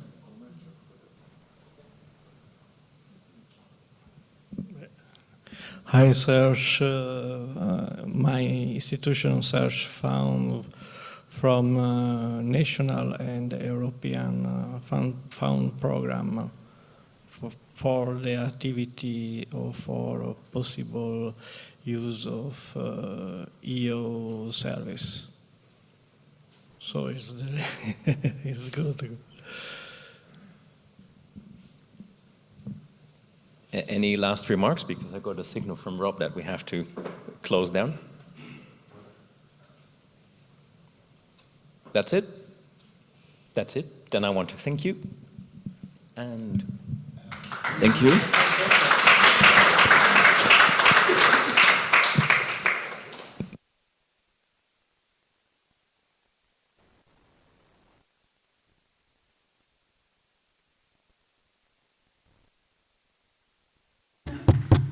Thank you very much. Now, to close the event, we have our final panel session. So I'd just like to do a quick sound check. Harold, are you there with us? I'm there with you. Hello, everybody. Hello, Thank you hello. for having me. Okay, we can hear you clearly. Now we're just going to try to put you up to the screen. Apart from you, I'd like to invite upstage Monique Pellinkhoff, Michel Vetz, Jakob Tendel, and of course David Haynes. Please.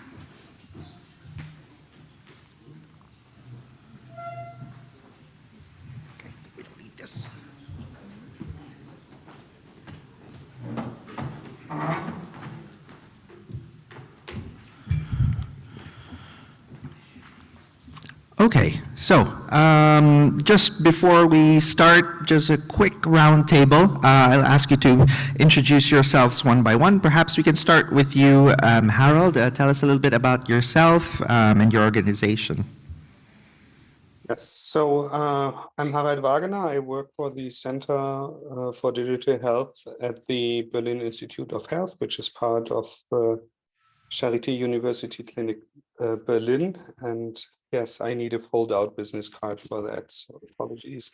I'm responsible for running cloud and HPC infrastructure for the Center of Digital Health, and I'm involved in a number of European initiatives that revolve around federated infrastructures, especially in research. So I'm in EOSC Live, I'm in Elixir compute platform, and I'm also on the technical board for one of the funded health-related GaiaX projects in Germany, HealthX Data Loft. Thank you very much. I suppose we can go from left to right, starting with you, Michel. Morning. Yes.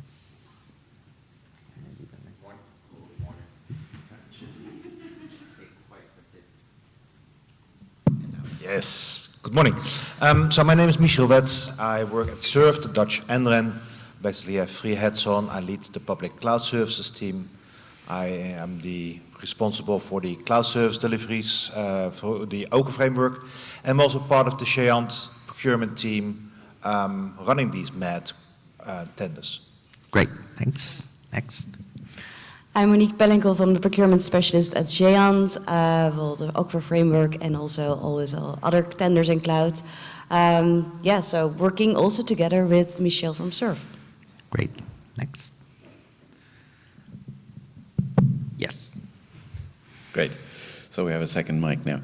My name is Jakob Tendel. I work for DFN in Germany, the research network there.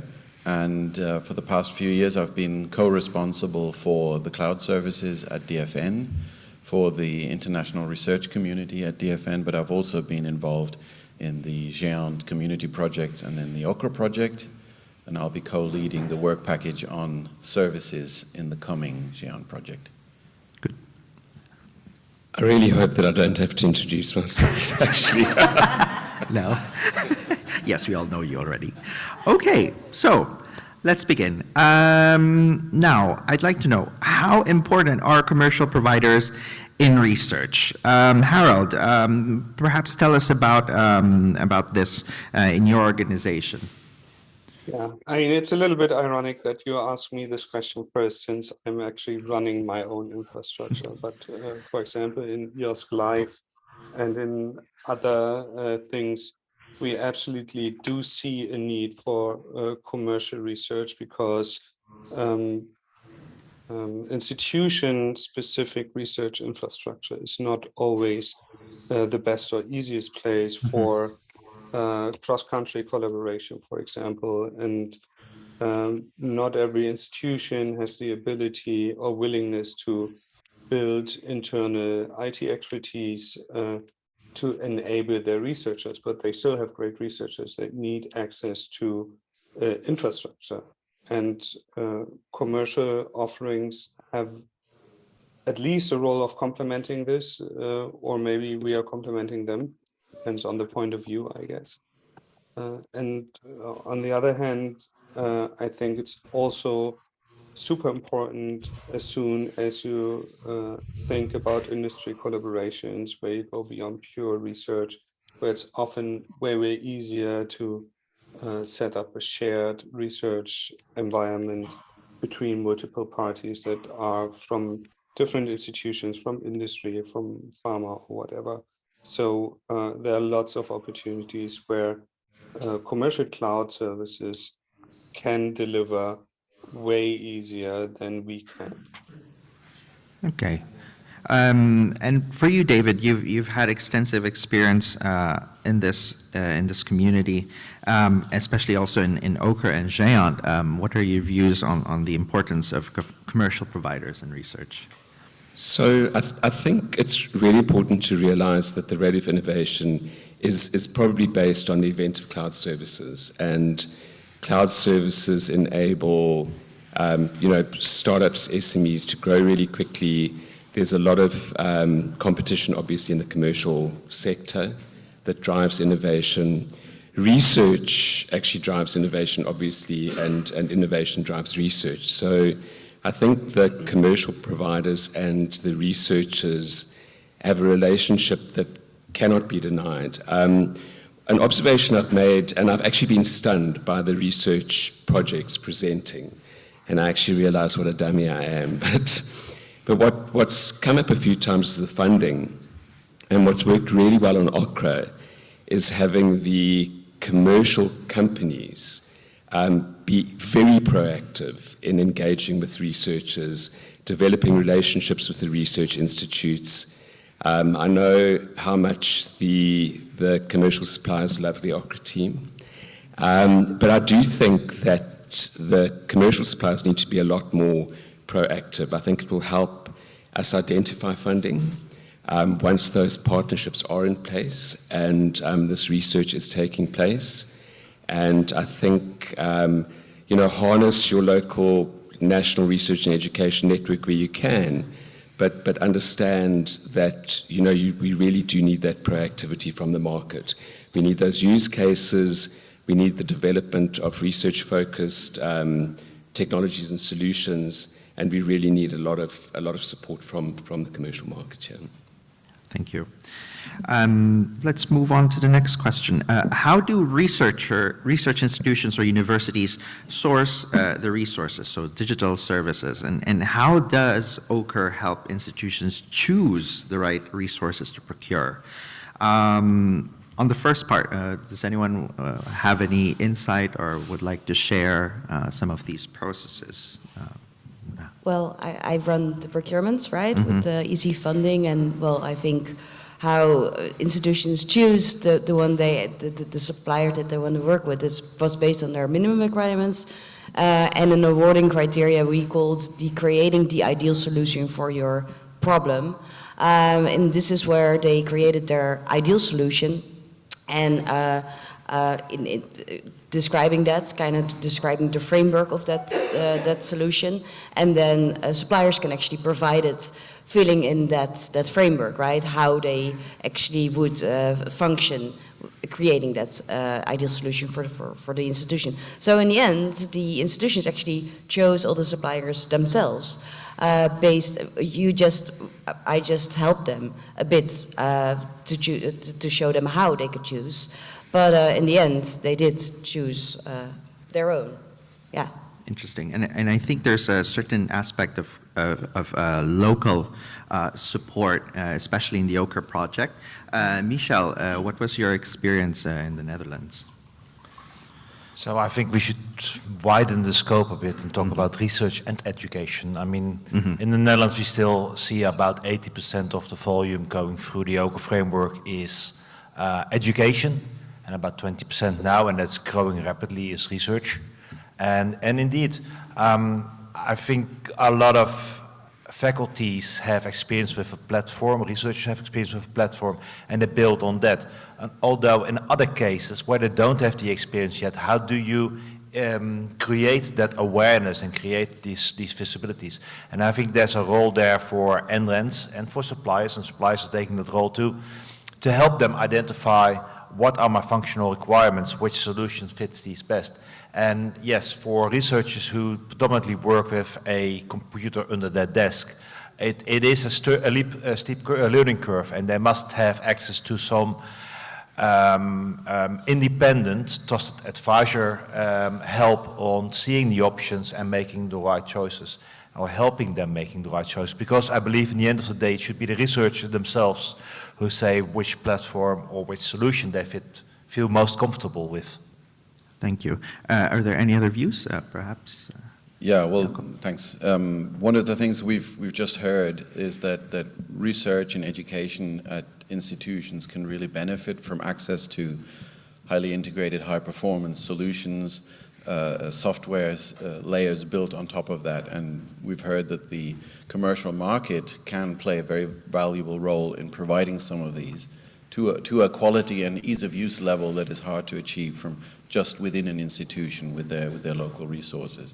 But accessing commercial products for a public institution brings with it additional challenges around procurement, around compliance, around third-party data handling.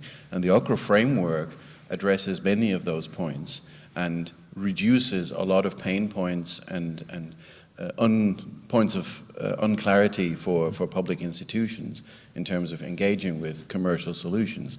So the existence of the OCRE frameworks reduces that initial burden to a manageable level for institutions to actually engage with commercial products also. Thank you. Now, let's take a hard look at OCRE's impact in this way.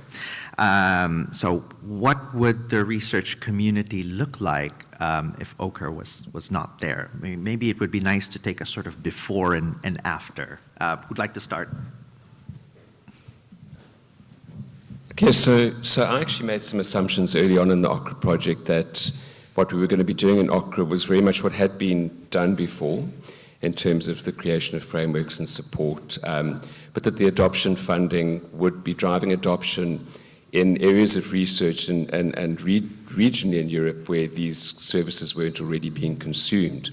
But what's really surprised me is I'm starting to realize, just listening to the folk here, working with suppliers and researchers over the last few years, that these services are not used as widely as I'd originally thought they were in research. And, we're not easily available, and this hasn't really been done before. So I think what we need to do as a legacy of OCRE is continue to drive procurements through the frameworks really hard, make these services easily available to the institutes, drive visibility, so that it is easier for the institutes to get funding, but also produce these case studies, distribute these case studies through the NRENs, through the EOSC, through every channel possible, so that this does become kind of recognized, more mainstream, there is more funding coming towards it. I think the OCRE project has made a far bigger impact than I actually originally thought it would.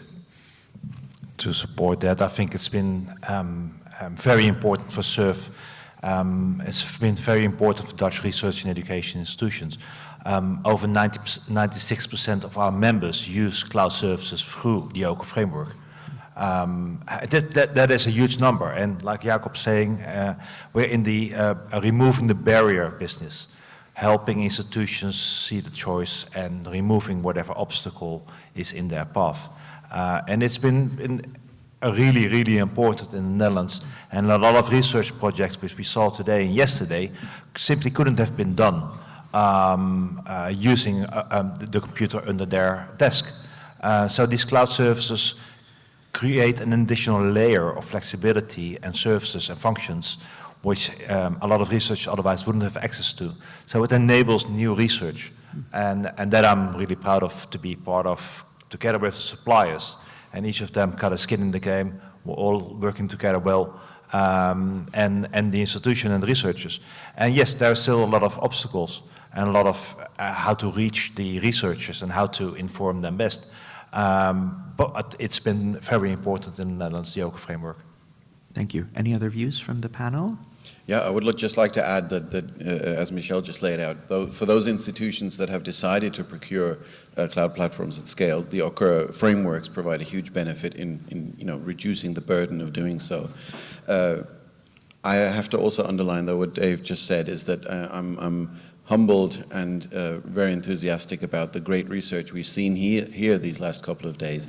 And I think for those areas of the R&E landscape that is not currently aware of the power of hyperscale cloud services or niche or specific cloud services out there, I think the research use cases that the OCRE project has created are huge. That is really attractive research and really well demonstrated use of these platforms that can drive awareness of the opportunities here for those that are not aware yet. Thank you. Monique, do you have anything to add, or? Well, I think actually the proof of OCRE was the taste of the pudding in this final event, right? So I think everybody explained it and everybody showed and demonstrated it here on the spot. And thank you again for doing so. Excellent. Now let's look towards the future, maybe future opportunities. Where else can we see OCRE's results being taken up, or where are the opportunities for uptake? Actually, I want to go and ask Harold. You're involved in quite a few initiatives, one of them GaiaX. Do you see some synergies here? Absolutely. I mean, OCRE is, I think, a prime example for a shell around a lot of offerings, which could definitely, for example, be a cloud service provider within the GaiaX model, where people can use services that are being tendered through OCRE, and wherever OCRE basically is a participant in a GaiaX-based data space, that would open up the use of those resources for every other participant that is looking for them. So in a way, OCRE on an organizational level already solves a lot of things that GaiaX strives to solve with a little bit more of automation and versatility in participants' activities in the data space. So I think it's a good match. Thank you. I think also in the near future, we have EOSC Future, which is taking up some of the activities. Is there somebody who can highlight what's up next? Yes, as we mentioned yesterday, we have a number of us are working on the EOSC Future project. We have a call open currently closes on the 16th of December, where we've asked the market, the suppliers of cloud services, to partner with European research infrastructures, including the National Research and Education Networks, people like GÉANT, the ERICS, but to try and demonstrate the way that their services can be distributed through the EOSC. So if they can be pre-procured, how can they then be distributed through one of the existing infrastructures, research focusing, possibly funded infrastructures, through the European Open Science Cloud? And in talking to a few of the aggregators or research infrastructures, I have suggested that we even demonstrate things like fair data. So we heard Stefan from the EC talk a little bit about fair data yesterday and the importance of fair data in the broader EOS context. And fair data is findable, accessible, interoperable, and reusable data. And one of the biggest challenges for the research community in making their research data fair and available to other researchers in their disciplines is the standardization of metadata. And we've heard a couple of the commercial suppliers say, well, we have data mining tools that can actually read through these big research workloads, spit out standardized metadata, which can be kept online, where the actual research workloads could be potentially kept in cold storage at fractional, at very little cost. I would love to see a fair data platform for engineering, for example, be demonstrated through this next call. But we may not get solutions that are as specific as that. They may be more commodity focused on hyperscale compute and storage. But I'm really excited for the outcomes of this call. And this is based on work that's been done in OCRE and the OCRE framework contracts. Great. We've also heard about the GN51 project that we'll be taking forward, especially, in the last workshop of OCRE in Trieste, we've heard a little bit about that. Can any of you tell us, what can we expect next? Yeah, I'll handle that. The Géant Association community organizes itself in part through a series of EC-funded projects. And starting next year, there'll be a new family of these projects. This one will be called GN5, and we'll be starting phase 1 of that on January 1st. That will last for 2 years, and then move on to GN5-2 and further. During the GN5-1 project phase, in the work package on services, which I will be co-leading and which will get cooperation from many of the people here. Part of the plan is to rerun the next public procurement of the cloud frameworks after the mold of the OCRE tender, to give a continuity of frameworks for commercial infrastructure cloud services. And we expect that to be available well before the current frameworks run out, to provide that continuity. Thank you. Right, I think that's it for the questions from my side, but now I open the floor to any questions. Yes, we have one question. Oh, wait a second. That was a great answer, thanks. Are you also in GN5 considering EO services, or is it just a cloud service framework that you're looking at? Yeah, GN5 now is back to being a project which is circled around the priorities of the Géant community, the national research networks, and its input from the European Commission. That has a mandate to provide continuity for the cloud platform services, and has not been given a mandate to reprocure or to go further into the Earth observation field. What we will also look at is community clouds. Right? There are very good reasons why some institutions want to do stuff on-site. There are reasons why you want to do something in a community cloud because of connection with data sets, open standards, whatever. And there are valid reasons why you do things in a public cloud. So the latter two will be part of GN5-1 to work together as NRENs in community clouds and to reprocure public clouds. So, and just to speak to Earth observation services, I think what OCRE has done has highlighted to the Géant community and the NRENs the importance of these services. And, as I said, we're actually quite fascinated at the extent to which they're used across all research disciplines and geographies in Europe. Part of what we're doing in EOSC Future is trying to identify services that are used by researchers that are not delivered through the OCRE frameworks, and certainly Earth observations has come up a few times. What we're doing in the Giant 5 project is working with each and every one of the 40 plus NRENs to see how the NRENs would want to better support their research communities. And Earth observation services may well crop up there.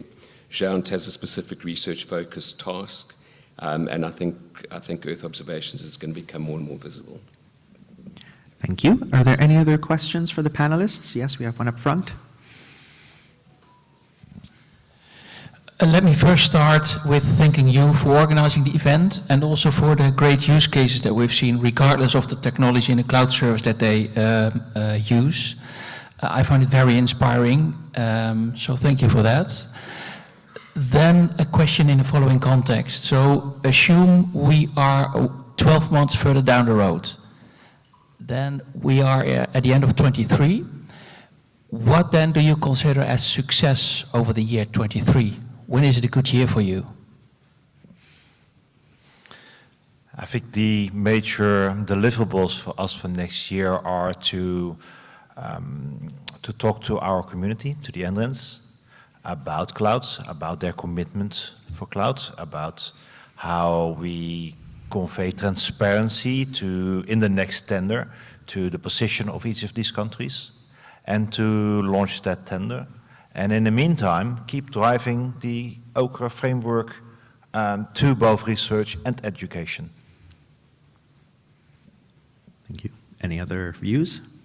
Yeah, and I think for me, it's exactly that. It's to keep driving the use of the framework, to see consumption through the framework beyond double, and to see a lot of that being driven by people like yourselves, the suppliers, the market, people who are innovating, building relationships with the local research communities, hopefully through the NRENs. But that would be, if I look forward a year, to see a lot more consumption being driven through these frameworks, and know that we are continuing to enable the research community through the efforts of OCRE. I think that would be awesome. Thanks. I think we have another comment from Jan. Yes? Yep. On the Earth observation continuation. So while it's true that in the Giant 5.1 project we don't have a mandate to continue with that, right? That's just the way it is. What we have done is we've taken the lessons learned from OCRE and we've been feeding them into the financial sustainability process for the European Open Science Cloud.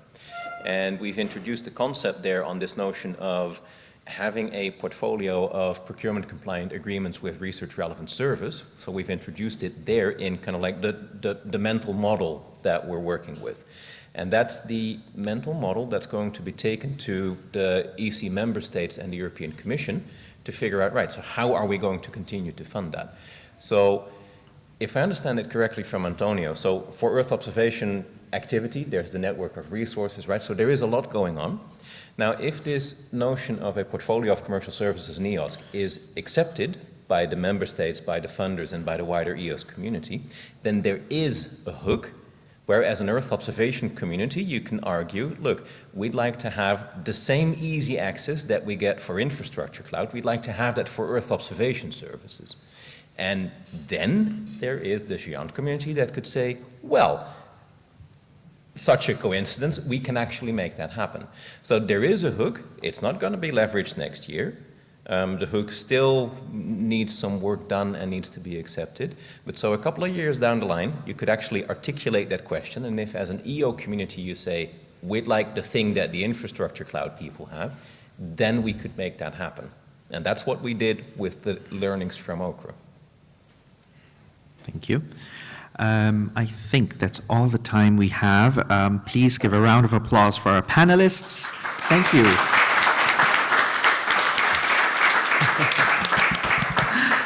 And now, to close the event, I'd like to invite David to say some closing words for us.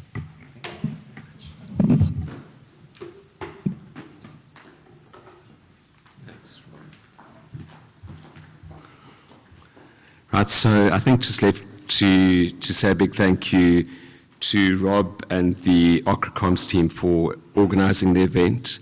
I think it's gone incredibly smoothly. I think they saw that I was a little skeptical once or twice before the event, but a year of little faith. To all of you who have been here with us, thank you. To those of you who've participated, thank you. I think we've lost a couple of our researchers from yesterday, but to all of the researchers that participated, I think you've heard a few times how humbled us non-researchers are. And we would really like to keep the momentum up. Just really a big thank you for being here and joining us for this event.